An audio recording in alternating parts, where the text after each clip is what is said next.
Y vamos a conversar con Hugo Herrera. Promesas se cumplen. Dijimos, a final de año, hagamos un recorrido por el año que es tremendamente interesante por las variabilidades de hechos políticos que han habido. Gracias, Hugo Herrera, por estar por acá. No, gracias a ti, Fernando, por la invitación.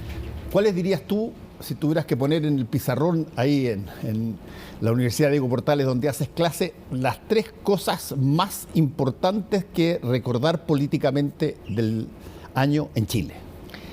A ver, yo creo que... Independientemente de la llegada del presidente, que es obvio que esa es una de las cosas, pero me estoy refiriendo a situaciones políticas más que a hechos políticos. Claro, mira, yo creo que el asunto de la Convención Constitucional, que entró en tierra derecha durante este año, y el plebiscito, creo que son un hecho político relevante. O sea, yo no tengo recuerdo en la historia del país que la izquierda haya sufrido una derrota democrática tan fuerte.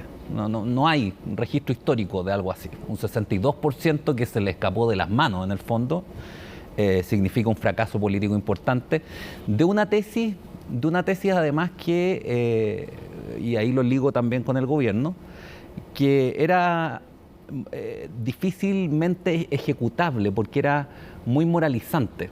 Tú no puedes hacer política moralizando, declarando que hay acá unos buenos y hay otros malos, polutos o contaminados, y condenando además una economía de mercado así de plano, sin siquiera buscarle correcciones posibles, sino que tendiendo a condenarla moralmente. El segundo hecho, diría, es el plebiscito, digamos. Una cosa es el desempeño de la convención, una izquierda moralizante que se desenvolvió en todo su esplendor y luego fracasa.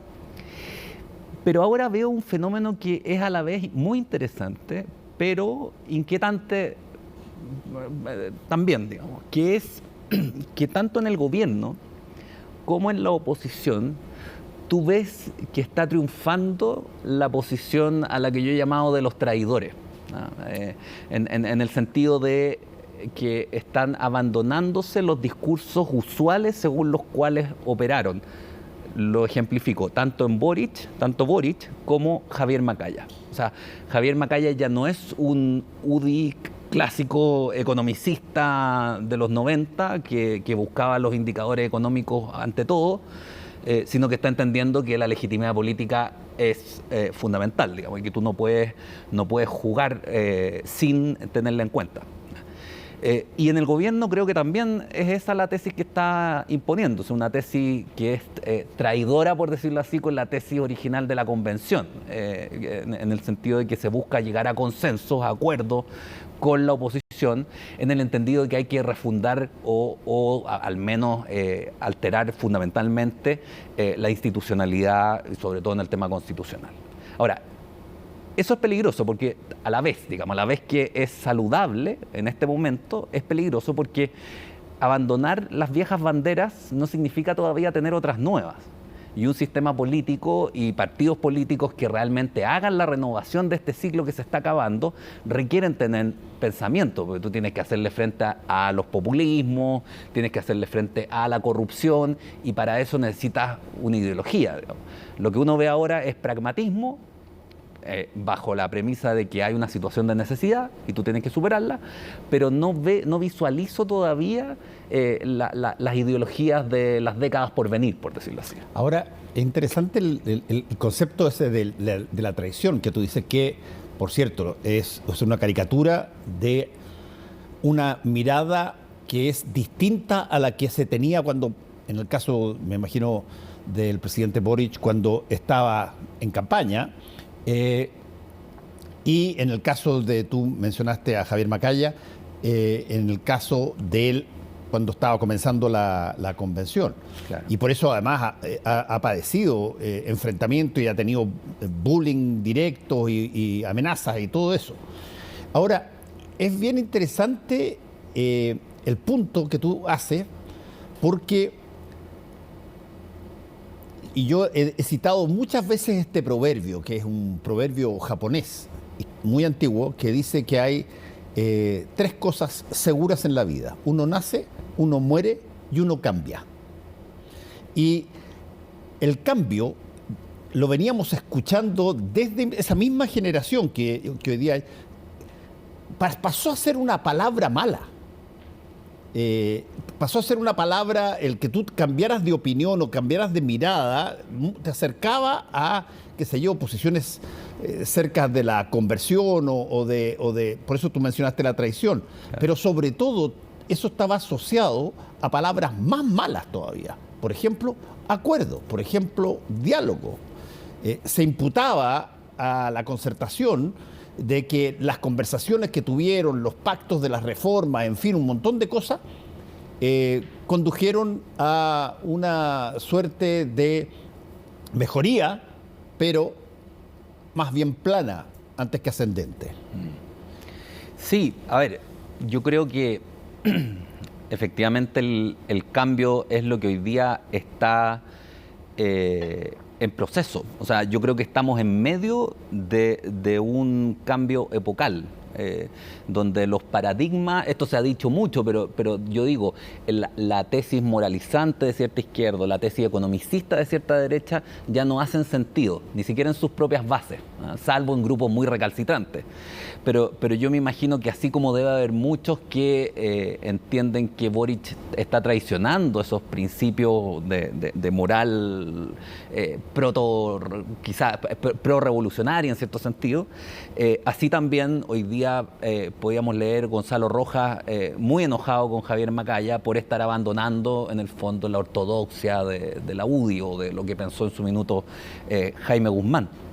Pero el punto es que esos doctrinarismos eran los que nos tenían estancados, digamos. O sea, yo creo que la concertación tuvo su momento de grandeza precisamente en que logró cuadrar el círculo de alguna manera. Uno podrá cuestionarle de si no llegó a extremos en la búsqueda de consenso y todo lo demás, pero hubo muchos consensos que no fueron simples negociadas de baja estofa, sino que fueron para construir institucionalidad y darle viabilidad al país, y no menos de 3 décadas, digamos, fue lo que se logró.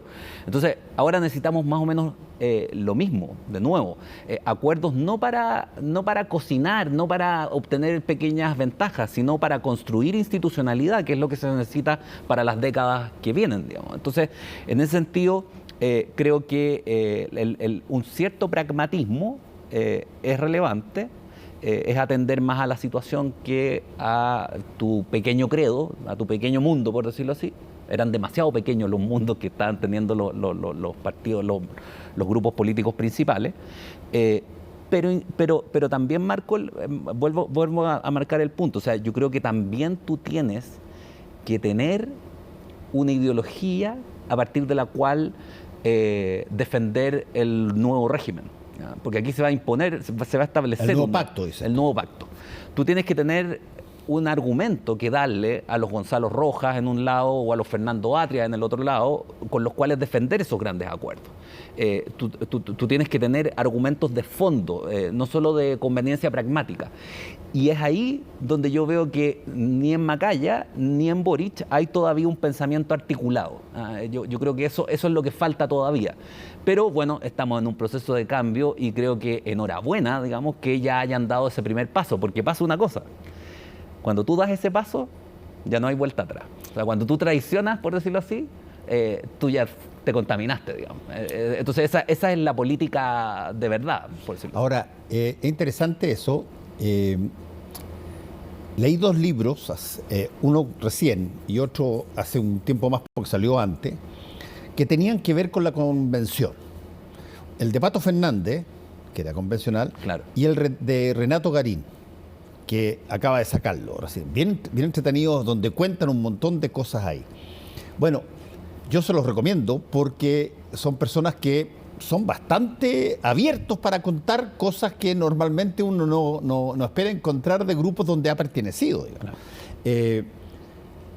Pero ahí hay un problema, conversando sobre esto mismo que estás diciendo tú, donde estaba todo de alguna manera, la voluntad de muchas personas no era la de consensuar algo, era la de ganarle al otro. ya sea a la derecha o incluso dentro de la misma izquierda, ciertas posiciones para ciertas cosas. Alguien tenía que ganar y otro tenía que perder. Y ese tipo de cosas, cuando tu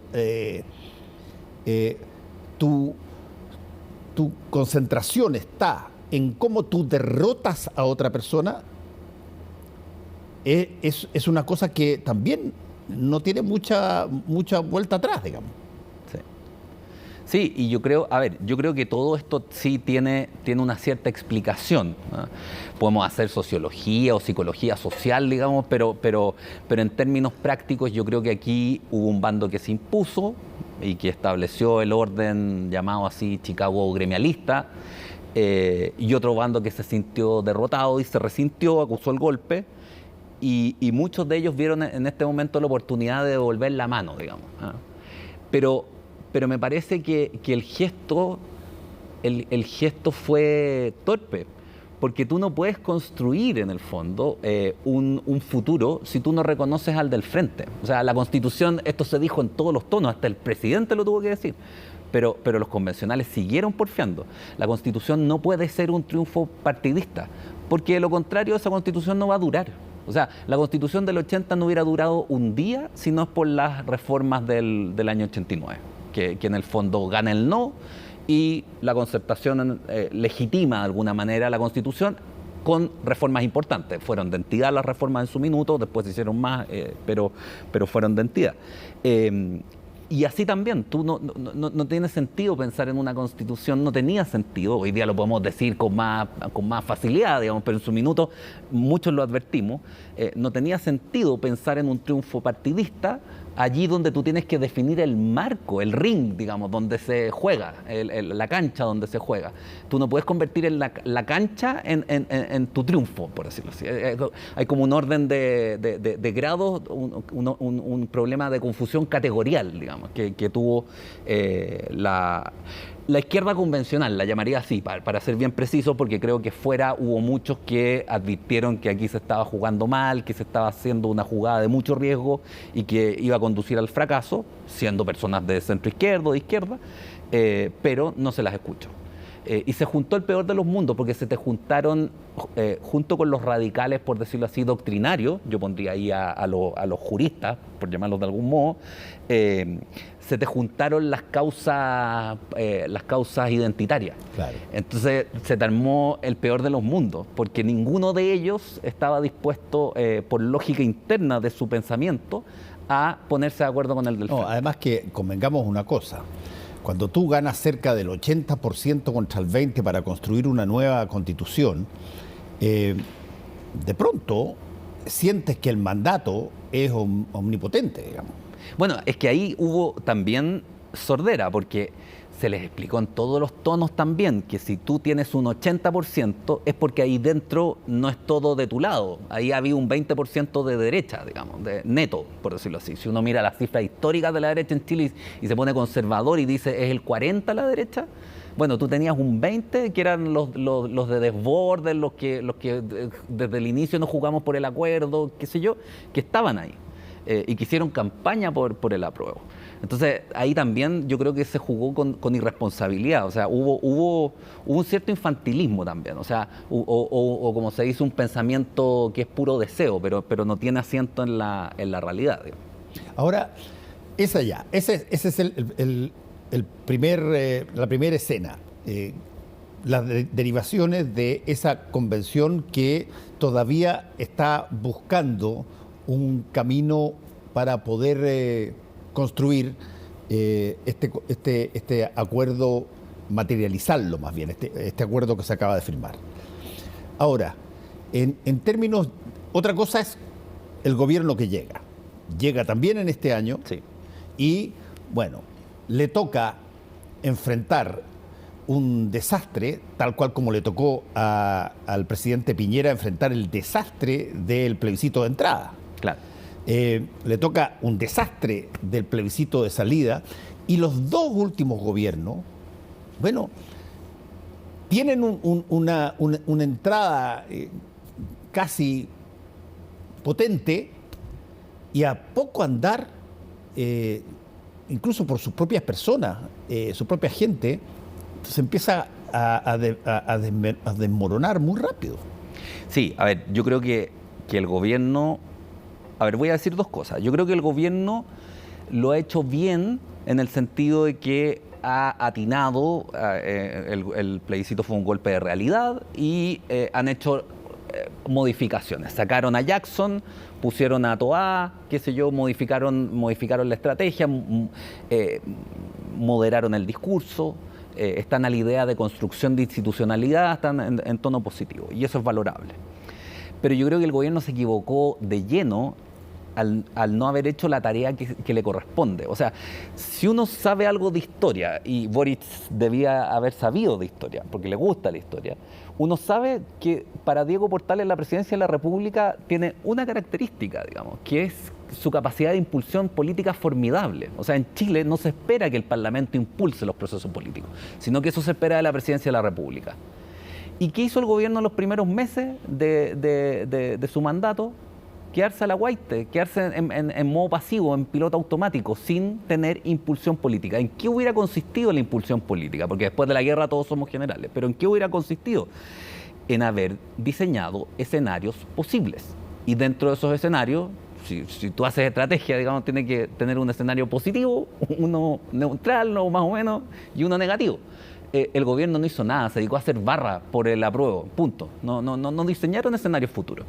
Y yo creo que eso les costó, digamos. Eso les costó porque se juntó ahí la idea del Boric en campaña o del líder adolescente, y eso es muy dañino, porque justamente él tiene que matar a ese Boric también, digamos. Tiene que matar al joven y volverse un adulto, un estadista, que el cargo tome posesión de él. Ahora, Dicho eso, yo creo que ahora tiene la oportunidad de operar, digamos. A diferencia de Piñera, porque Piñera negó la realidad en sus dos gobiernos. O sea, en el primero el gobierno tuvo impulso político hasta el día de las manifestaciones del 2011. Y en el segundo gobierno, de nuevo, tuvo impulso político hasta el 18 de octubre. De ahí llamaba a la guerra, a la paz, a la guerra, a la paz. Y se paralizó, digamos, no fue capaz de impulsar ninguna agenda de reforma, sino hay que olvidar tampoco que el acuerdo del 15 de noviembre es una anomalía. Por la parálisis de Piñera tuvieron que los parlamentarios ponerse de acuerdo, porque no hizo nada, digamos. Entonces, aquí uno podría decir estamos viendo lo mismo, pero más atenuado. Como el gobierno no diseñó escenarios futuros, una vez que triunfó el rechazo, tuvieron que venir de nuevo los parlamentarios con su gafitería de poca entidad, por decirlo así, pero de todos modos ellos arreglar el entuerto. Pero el cambio Jackson por Toá y la modificación en el discurso del gobierno, yo creo que es una buenísima señal, porque Piñera jamás abandonó su discurso economicista del éxito en la gestión, qué sé yo, no se puso en la idea de que aquí había un viejo orden en crisis y que había que armar un orden nuevo. Sí, ahora, hay otra cosa que también yo tengo la impresión que la gente empieza a acumular recuerdos para después aprobar o desaprobar lo que está viendo. Por ejemplo, cuando tú tienes tres gobiernos seguidos, donde han ondeado la reforma de pensiones y todavía no pasa nada en términos de reforma de pensiones, estamos recién saliendo de hace poco, de cuando tú tenías que acudir a tus fondos para usar esos 10% anticipadamente. Y siempre se dijo, tanto en el último de Michelle Bachelet, como en el primero como en el de Piñera, sobre todo el segundo, y después, ahora, el presidente Boric, bueno, esa es una de esas típicas cosas que, al no producirse algún viso de realidad, tú extrapolas y dices, mira, estas son puras palabras y no hay nada concreto. ¿Dónde se ve la piedra que va a ser la primera del edificio que va a crecer? Claro, yo creo que ahí tenemos un problema, porque no se ve. O sea, uno a Gabriel Boric en este momento al presidente Boric le puede reconocer pragmatismo, pero tú no tienes todavía visualizado el país que se va a armar. ¿Qué quiere él? ¿Un régimen mixto una socialdemocracia a la europea, por decirlo así, más parecida a eso que Estados Unidos, por ejemplo.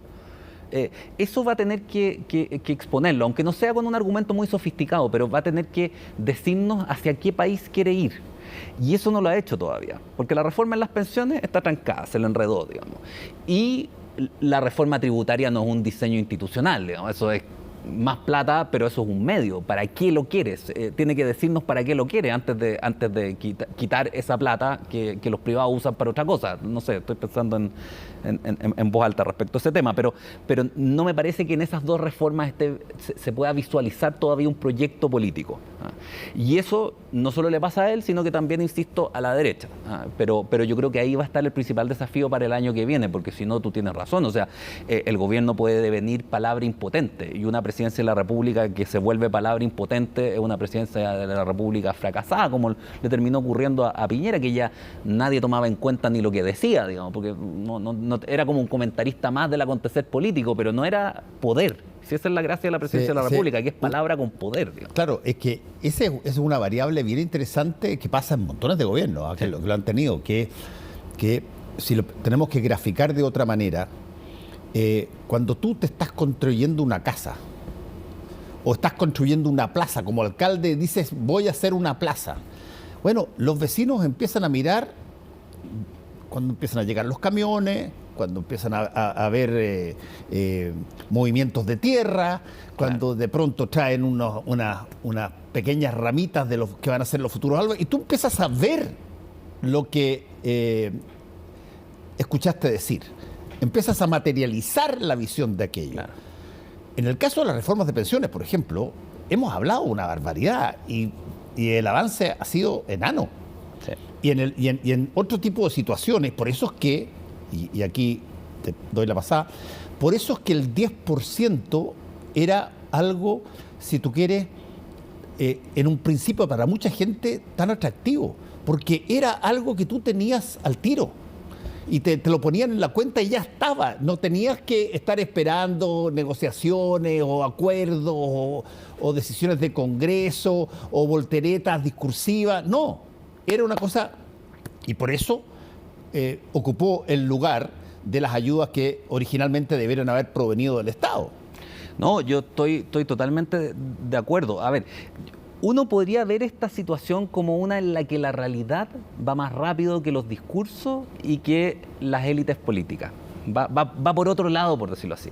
Por eso que los retiros tuvieron tanto éxito, porque inmediatamente se transformó en una medida que parecía de repartir, de mejorar la situación de personas que se hallaban muy agobiadas económicamente, en una situación además de cierta crisis económica, de inestabilidad. No eran palabras, eran hechos concretos. Claro. Entonces, en eso la historia es implacable. O sea, nosotros estamos en un proceso en donde un viejo mundo está muriendo y no ha nacido todavía el nuevo. Pero aquí va a haber algunos que van a ver la tierra prometida, pero no van a llegar a la tierra prometida. Y hay otros que sí. O sea, si nosotros pensamos en el ciclo anterior, en la gran crisis del centenario, Juan Luis Sanfuentes, que fue el último presidente del periodo parlamentario, no llegó a la tierra prometida. Fue Arturo Alessandri, un líder con sagacidad política, un populista, un caudillo en el fondo, el que logró llegar al otro ciclo. Y Carlos Ibáñez del Campo también llegó al otro ciclo, digamos, y después apareció con Lescó en los años 50. Yo creo que el gobierno va a quedar ante esa disyuntiva. O se actualiza o se transforma en palabra poderosa, como la de Arturo Alessandri, que uno puede decir fue un asesino, uno puede criticarle, cuestionarle muchas cosas, pero como líder político, con capacidad de liderazgo, es incuestionable en ese sentido.